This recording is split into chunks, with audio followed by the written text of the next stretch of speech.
let me share with you 4 ways in which earbuds can harm our ears. Number 1, when we are blindly trying to poke a earbud inside the ear canal to remove the impacted wax, we are not doing it under visualization.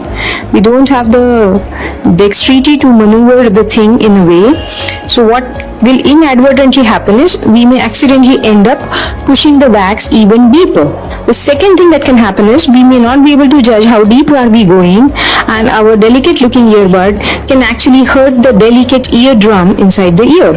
So it may even rupture the eardrum or may cause bleeding. The third thing that can happen is infection.